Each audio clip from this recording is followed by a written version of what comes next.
संसद के शीतकालीन सत्र में भी कोई कामकाज होता नहीं दिख रहा है। विपक्ष हर बार की तरह चर्चा की मांग कर रहा है, लेकिन सरकार का ध्यान चर्चा से ज्यादा विधेयकों को पास कराने पर है। विपक्ष जिन मुद्दों पर चर्चा की डिमांड कर रहा है, उस पर सरकार चर्चा के लिए तैयार नहीं हो रही है। उल्टा विपक्ष को भड़काने के लिए उसी पर आरोप लगाए जा रहे हैं। इस बीच एक बार फिर संसद ठप हो गई, लेकिन राहत की बात यह रही कि 13 दिसंबर को संसद चलेगी। इस पर सत्ता पक्ष और विपक्ष दोनों में सहमति बन गई है। देखिए ये रिपोर्ट।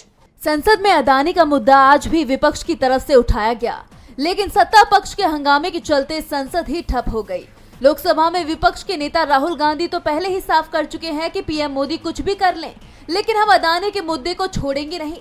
लेकिन संसद के अंदर जो माहौल दिखाई दे रहा है, उससे साफ है कि सरकार की मंशा ही सदन चलाने की नहीं है। इसलिए राज्यसभा में बीजेपी अध्यक्ष जेपी नड्डा ने सोनिया गांधी और अमेरिकी उद्योगपति जॉर्ज सोरोस के मामले को उठाया।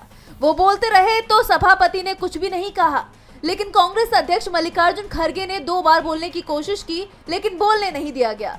दूसरी तरफ लोकसभा में भी सत्ता पक्ष के हंगामे के चलते सदन नहीं चल पाया। विपक्ष को सदन में बोलने का मौका नहीं मिला तो उसने सदन के बाहर देश नहीं बिकने देंगे का पोस्टर लेकर प्रदर्शन किया।